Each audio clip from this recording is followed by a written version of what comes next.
우리를 지으셨으며 우리에게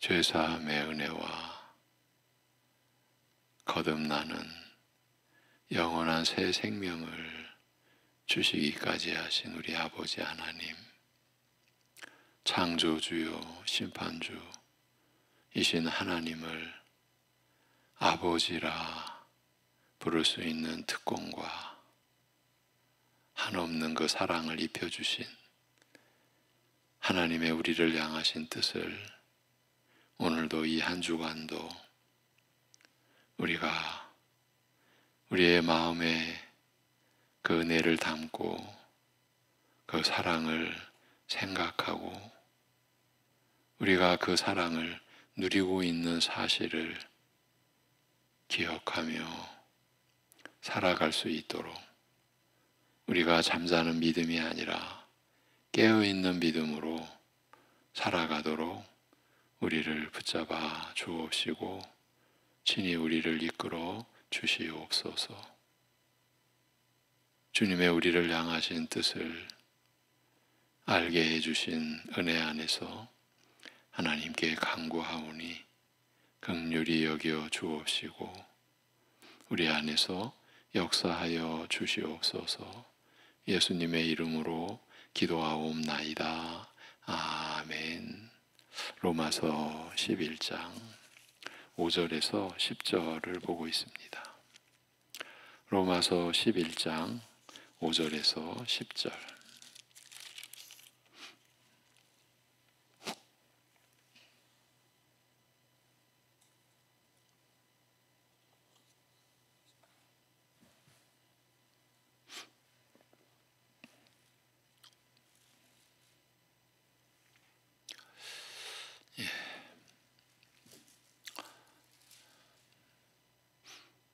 로마서 11장 5절에서 10절입니다. 같이 보십니다.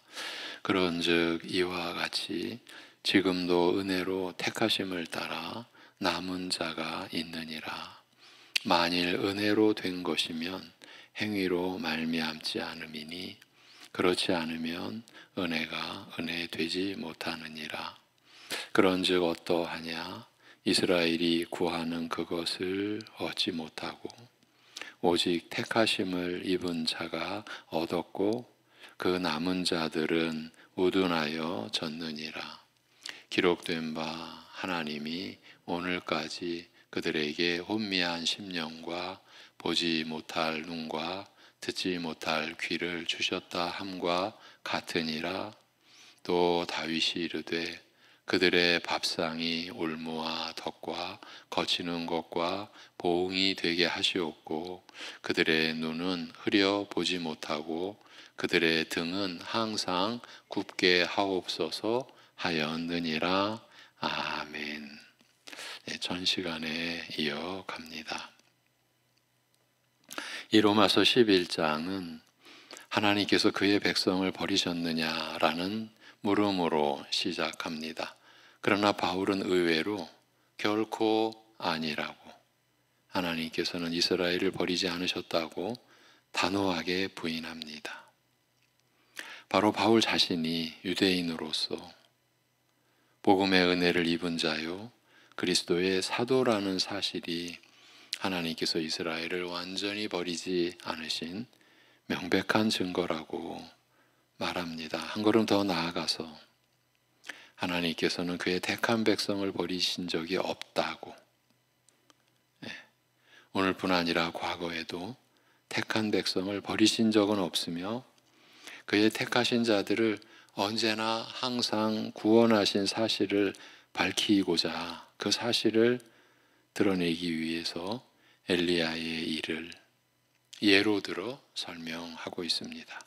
이스라엘 상하가 다 같이 하나님을 버리고 가나안 족속의 우상 바알을 섬기는 그 배도의 시대에도, 이스라엘의 역사 속에 가장 어둡고 암울했던 그 시대에도 저희가 주의 제단을 허물고 선지자들을 다 죽인 나머지 이제 나만 남았습니다라고 이스라엘의 영적 위기를 호소하는 엘리야에게 하나님께서는 저희 죄에 대한 책임을 물어 철저히 심판하여 멸하시겠다고 선언하시면서도 바알에게 무릎 꿇지 않은 7천인을 남기셨다라고 하셨습니다. 엘리야 선지자는 나만 남았다. 바알에게 무릎 꿇지 않은 참된 여호와를 경외하는 신앙을 가진 자는 나만 남았습니다. 나 혼자입니다. 그렇게 호소하는 엘리야에게 하나님께서는 7천인을 남기셨다. 이렇게 말씀하셨습니다. 완전한 멸망의 심판을 선언하신 때에도 그의 택하신 자들을 구원하시고 보존하시는 일을 그치지 않으셨다. 계속하셨다는 뜻입니다. 그러므로 이와 같이 오늘 본문 5절입니다. 그러므로 이와 같이 지금 이 시대에도 은혜의 택하심을 따라 남은 자들이 있느니라고 합니다. 하나님을 섬기는 제단은 다 무너지고 하나님을 향한 순전한 믿음은 흔적조차 사라지고 만 것 같은 때에 절망, 포기, 단념 외에는 다른 가능성을 생각할 수 없을 것 같은 그런 상황에서 하나님께서는 이스라엘의 완전한 멸망을 선언하는 동시에 여전히 순전한 믿음을 지키는 자들의 충분한 수를 남기시는 이상한 결정에 대하여 엘리야에게 알리셨습니다.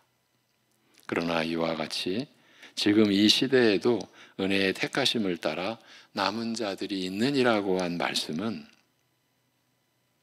멸망 외에 다른 길이 보이지 않는 그런 곳에, 그런 때에 여전히 남은 자의 구원의 길을 열어놓으시는 이 기이한 결정이 과거 엘리야 시대에만 유효한 것이 아니라 오늘 이 시대에도, 즉 대다수의 유대인들이 복음을 거부하는 이런 절망적인 시대에 복음의 은혜를 받아들인 바울과 그 외 유대인들에게서도 여전히 확인되는 원칙임을 말해주고 있습니다.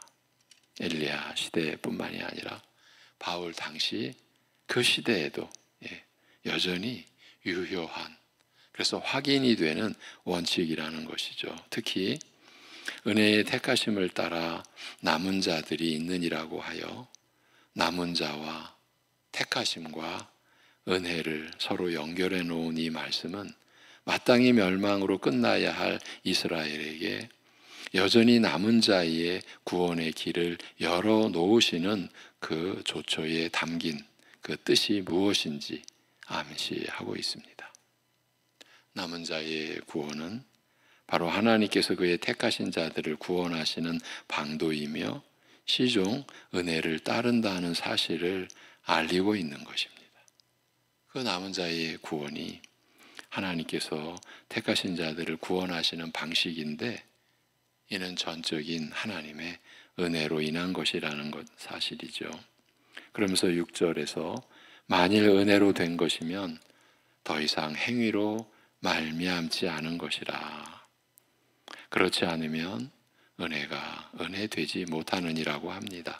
예전이나 오늘이나 이스라엘 중에서 남은 자를 두신 것은 은혜의 선택에 따른 것이라고 말함으로써 심판받아 망해야 마땅한 처지에서 살림받는 남은 자의 구원, 그러니까 이 남은 자들이라고 해서 심판을 스스로 벗어난 그런 위치나 그런 자격이 있었다는 것이 절대 아니죠.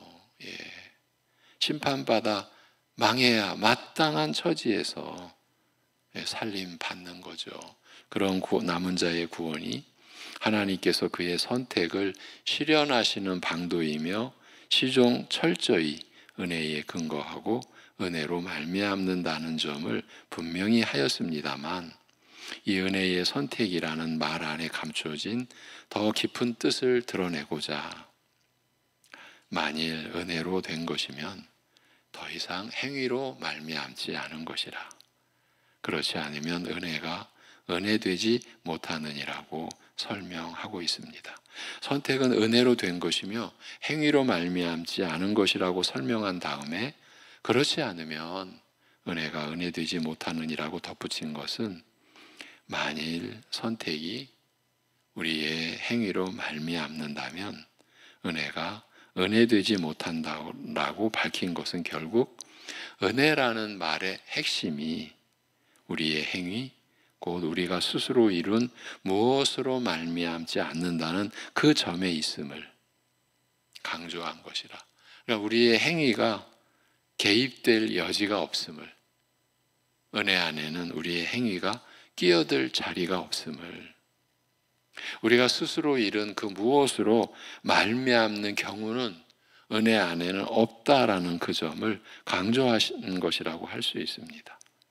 만일 이 점이 지켜지지 않는다면, 만일 우리의 행위가 개입하여 결정하거나 좌우한다면 은혜는 그 순수함을 잃어 더 이상 은혜라고 할 수 없게 된다라는 뜻입니다.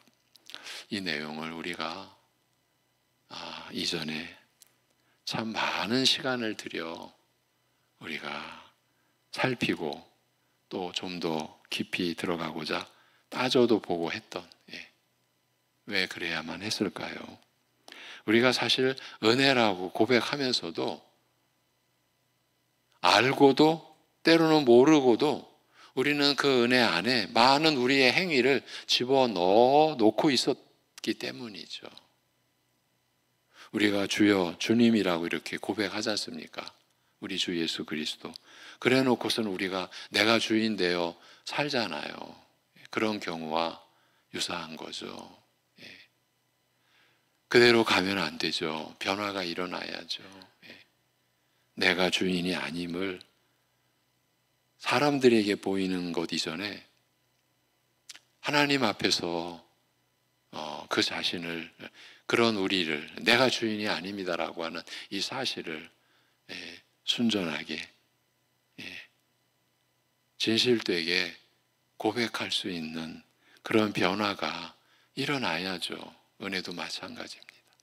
우리는 은혜를, 값없이 받은 그 은혜를, 하나님의 은사요 그 선물을 우리는 마치 받을 자격이 있는 것처럼, 그 받을 자격이 있는 것처럼 여기고 있는 부분이 우리의 마음 한구석에 그야말로 손톱만큼이라도 있다는 것은 이미 우리의 행위가 개입해 있는 거죠. 내가 내 스스로 이룬 그 무엇으로 내가 그 은혜를 받을 어떤 자격이 있었다. 그렇게 될 경우에 은혜는 더 이상 은혜라고 할 수 없게 된다는 그 뜻입니다. 7절에서 그러므로 무엇이라 하리요? 이스라엘이 그 구한 것을 얻지 못하였으나 택하신 자는 얻었으며 나머지는 완악하여졌느니라. 지금 우리말 이제 번역은 우둔하여졌느니라. 여러분, 우둔하여졌다라는 것과 완악하여졌다라고 하는 것은 이게 좀 다르죠. 어떤 경도에 있어서 사실은 우리말 번역은 좀 약하죠. 우둔하여졌다, 완악하여졌다, 완악하여졌다. 이건 강팍하여졌다. 우리의 마음이 딱딱해졌다, 굳어져 버렸다. 그러니까 외부에서 뭔가 못 들어오는 거예요. 딱딱해서. 그러니까 은혜가, 하나님의 은혜마저도 못 들어오는 거예요. 우리의 마음 속에. 그거를 강팍해졌다, 완악해졌다. 그렇게 지금 말하고 있습니다. 방금 말씀드린 이런 내용 전체를 간략하게 정리하여 요약한 말씀이라 했습니다. 앞에서는 이스라엘 중에서 남은 자를 두시는 일에 대하여 하나님께서 그의 택한 백성을 구원하시는 방법이었다. 하나님께서는 그의 택한 백성을 이런 방식으로 구원하셨다고 설명하였습니다만, 그렇다면 나머지 이스라엘의 경우, 즉 남은 자에 들지 못한 이스라엘의 경우에 대해서는 어떻게 설명해야 하는가라는 물음에 대하여 우선 이스라엘은 그 구한 것을 얻지 못하였다. 즉 이스라엘이 늘 구하는 것, 구해왔고 지금도 구하고 있는 것, 그것을 이스라엘은 얻지 못하였으며 다만 택하신 자가 얻었다는 말로 설명을 시작합니다. 이스라엘은 그 구하는 것을 얻지 못했다는 말을 우리가 제대로 이해하기 위해서는 우선 이스라엘이 늘 구하면서도 계속 지금 구하고 있는 거예요.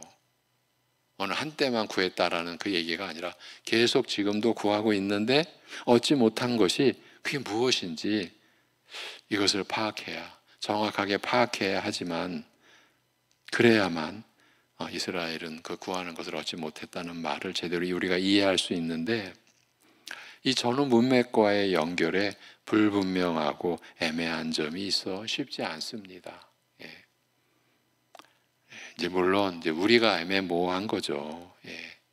우리 그야말로 우두남이. 로마서 9장에서는 이스라엘이 의의 율법을 계속 추구하면서도, 그러니까 율법으로 말미암는 의를, 자신들의 행위로 인한 의를, 그거죠. 의의 율법이 계속 추구하면서도 율법에 이르지 못했다.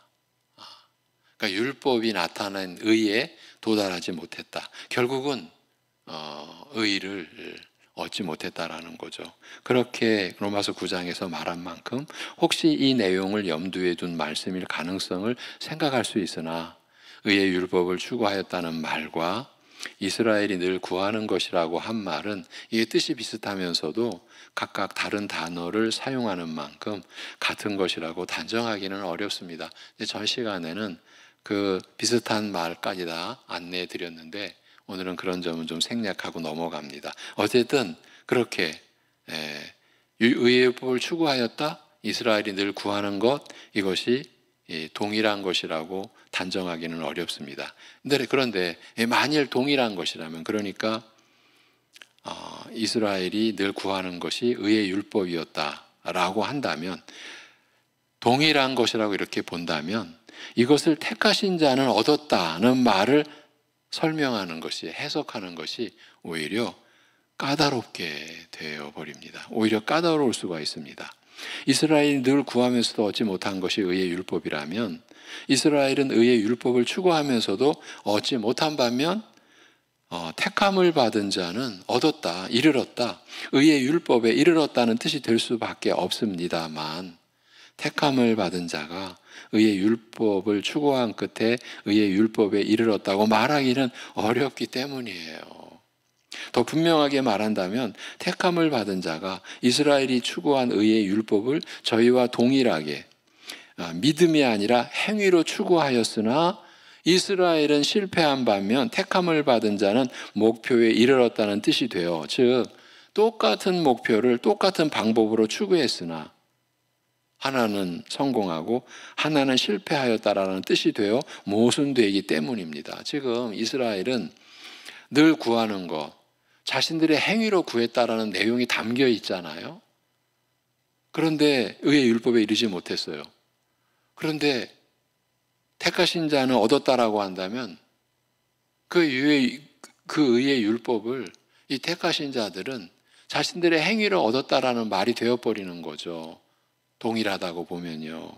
이스라엘이 구해서는 얻지 못한 것과 택하신 자가 얻었다라는 것이 의의 율법이라고 하면은 택하신 자들도 그럼 자신들의 행위로 구하여 의의 율법에 이르렀다, 이러한 뜻이 돼요. 사실은 그 자체도 성립이 안 되는데, 똑같은 목표를 똑같은 방법으로 추구했으나 하나는 성공하고, 그러니까 택하신 자는 성공하고 하나는 실패했다, 이스라엘은 실패했다라는 뜻이 돼요.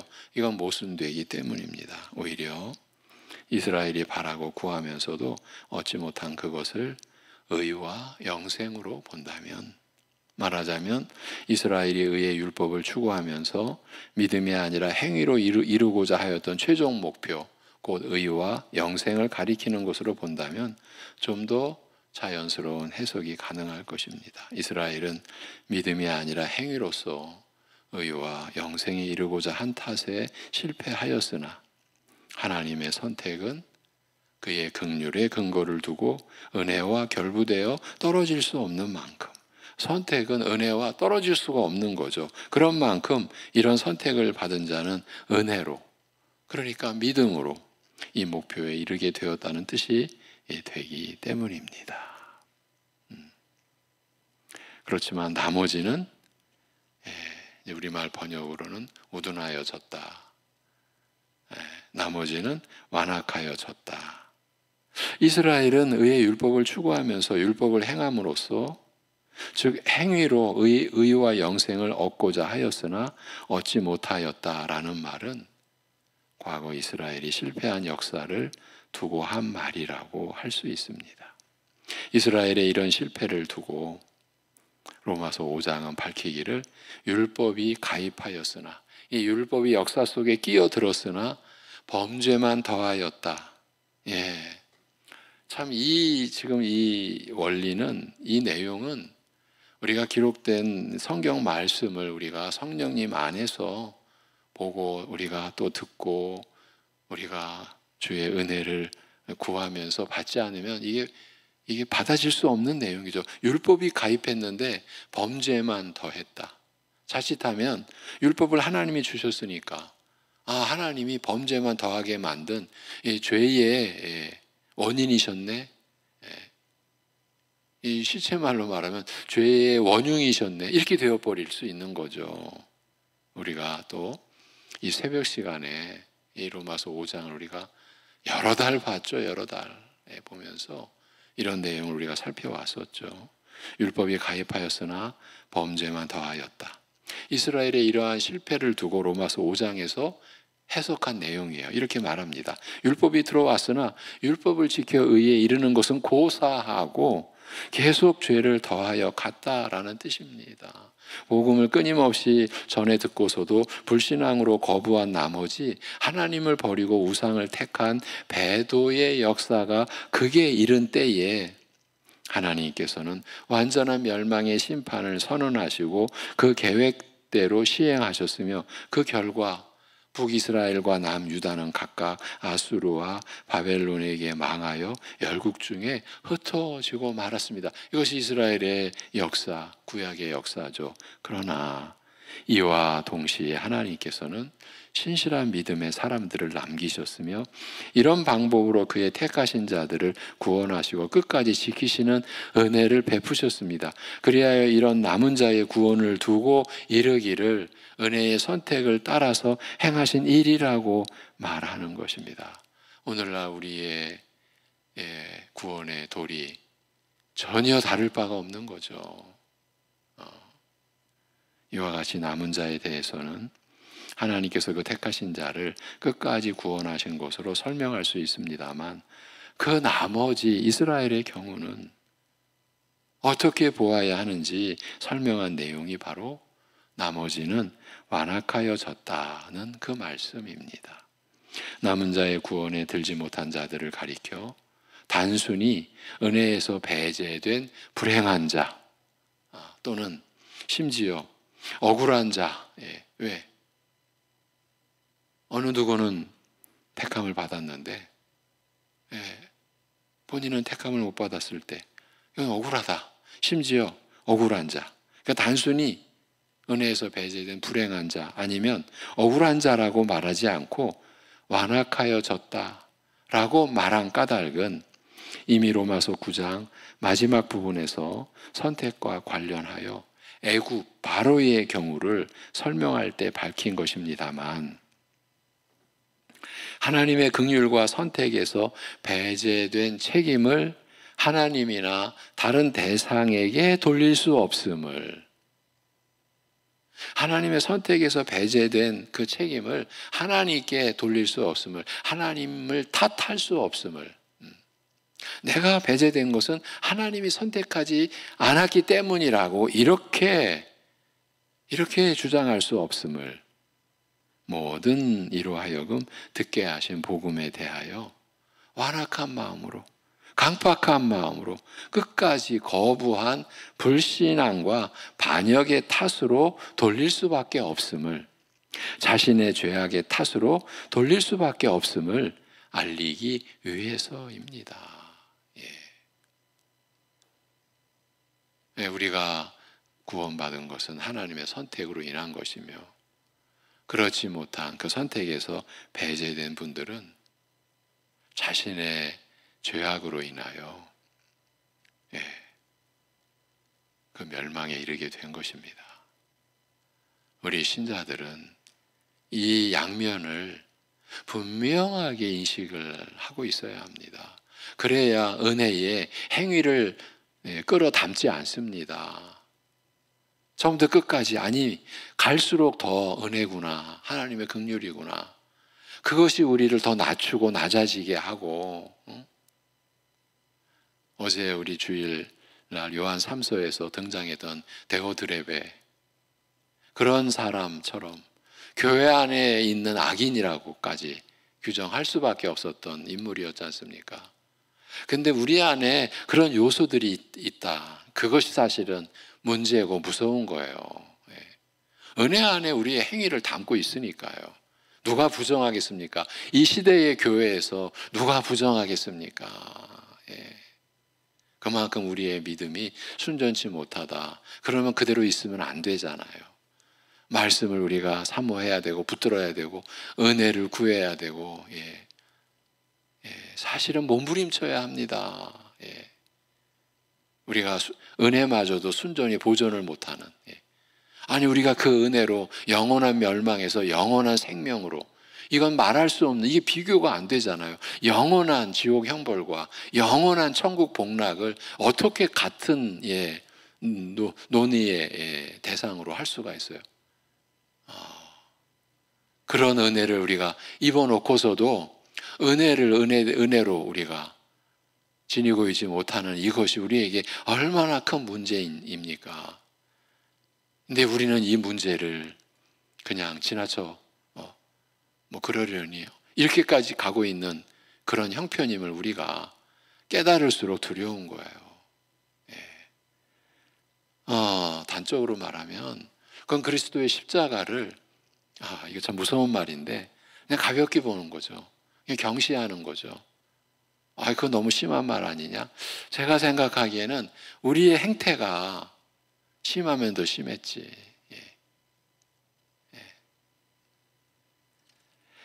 택함을 받은 자의 경우, 그가 택함을 받은 것은 오직 하나님의 긍휼로 받은 것이며, 이 선택이 내게서 하나하나 이루어지는 것이 한결같이 은혜로 말미암은 것이었습니다.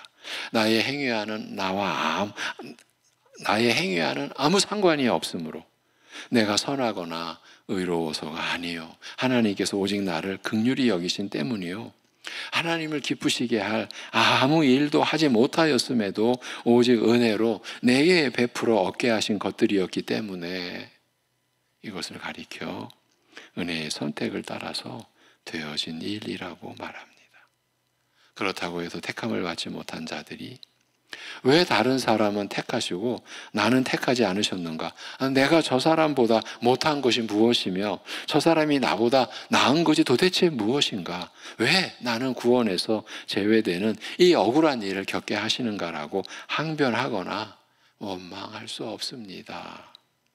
불평과 원망을 내세울 수 없는, 말할 수 없는 까닭은 복음을 전해 듣고서도 나 스스로 복음을 거부하고 외면한 불신앙의 책임이 내 입을 막을 것이며, 하나님의 뜻을 거역하고 짓밟은 나의 악한 행실과 삶을 내 양심이 정죄할 것이기 때문입니다.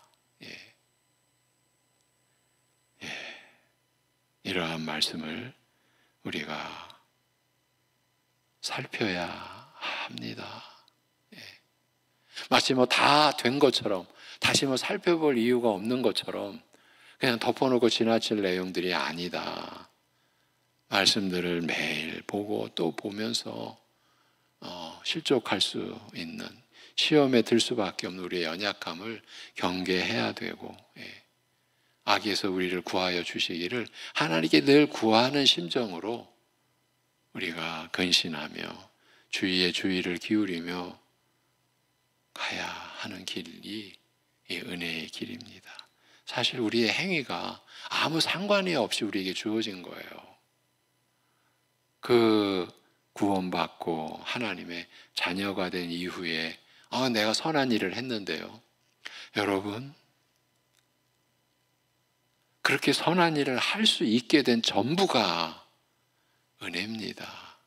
성령의 역사로. 우리는 불순종할 수밖에 없었습니다. 그 점을 우리는 불신앙으로 일관할 수밖에 없었습니다. 그 점을 로마서가 우리가 지금 11장을 보고 있지만 앞에서부터 3장까지는 우리는 하나님 앞에 하나님이라는 그 이름조차도 우리의 마음과 생각에 담을 수 없는, 그리고 구하지도 않은, 구할 수도 없는, 깨달을 수도 없고 깨달으려고도 하지 않는 그런 우리.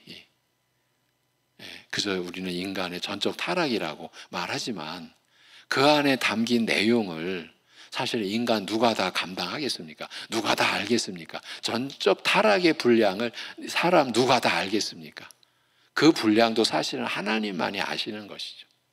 그런 가운데 그리스도의 십자가 대속의 은혜가 이 역사 속에 이루어진 것, 그 안에 우리가 참여하게 된 것, 그리고 참여해서 우리가 하나님의 자녀로 자라가는 모든 것, 성경은 증언합니다. 내가 아니라고.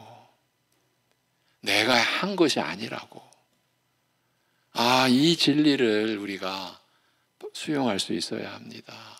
그렇지 않으면 은혜의 행위가 그냥 끼어들어 버립니다. 그래서 지금쯤은 내가 행위를 말할 수 있지 않느냐, 이렇게 돼버립니다. 요즘에는 삼천포라는 동네가 없어졌다고 그러죠. 그 삼천포, 삼천포로 빠지는 인간의 실수를 왜 한 동네가 자기 동네 이름으로 그렇게 빗대어야 되냐서 없앴다고 하는데, 그런 경우가 돼버리는 거죠.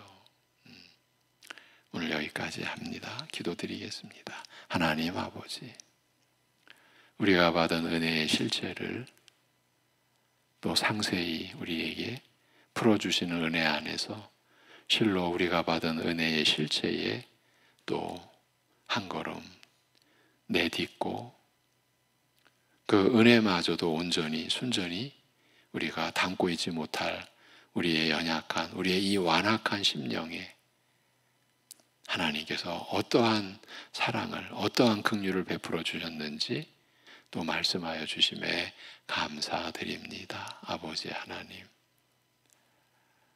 우리가 마치 본래 옳았던 사람처럼 우리는 누군가에게 역정도 내고 어쩌면 가장 가까운 사람에게조차 우리는 의로웠고 당신은 그렇지 못했는데, 지금 이렇게 똑같은 은혜를 받고 있는 것이 어쩌면 나 때문이라고, 본래 의로웠던 나 때문이라고 어쩌면 우리는 이런 모습까지도 얼마든지 주님 안에서, 은혜 안에서 드러낼 수 있고 드러냈고 지금도 그럴 수 있는 우리 자신을 주여 살필 수 있는 은혜 내려주옵소서. 그러기에 이러한 우리 자신을 밝혀주시고 이러한 우리 자신을 이끌어주시는 그 주님의 뜻과 주님의 은혜가 우리에게 명시되어 주어진 말씀을 우리가 더 열심히 읽고 듣고 받게 하여 주옵시고, 그래서 진리의 말씀이 우리 안에서 역사하여 하나님의 사랑이, 하나님의 은혜가 우리의 인격이 되고 우리의 마음과 생각의 중심이 되고, 그래서 우리의 행실과 우리의 말로 우리의 가족과 이웃들에게, 교우들에게 전해지는 의의 향기, 복음의 향기를 우리가 서로 나누는 교회로, 서로 나누는 가정으로 세워져 가는 진정한 축복에 우리가 이룰 수 있게 하여 주시옵소서. 아버지 하나님, 나라의 혼란이 절정에 이르르고 있는 이 시점, 나라를 다스리시는, 역사를 주관하시는 그 모든 것의 주인 되신 하나님만을 우리가 앙망하오니 이 나라 이 민족을 긍휼히 여겨 주옵시고 역사를 주관해 가시는 하나님의 뜻이, 그 선한 뜻이 이 나라 위에도 임하며 역사하는 은혜 허락하여 주옵소서. 여전히 고난과 역경과 중대한 어려움 속에 처해 있는 우리 가족들, 우리 지체들, 한심령 한심령, 오늘도 이 한 주간도 주님이 친히 붙들어 주시고 그 심령에 주님의 사랑으로 인한 참 평강이 어떤 어려움 속에서도 전능하신 하나님의 능력으로 임하게 하여 주옵시고, 그로 인하여 세상 것이 아닌 하늘의 것, 하나님으로부터 주어지는 참된 위로가 그 어려움과 고통 속에서도 소망의 빛이 되게 하시고 참 생명의 능력이 되게, 그 능력이 역사하게 하여 주옵소서. 우리 주 예수 그리스도의 이름으로 기도하옵나이다. 아멘.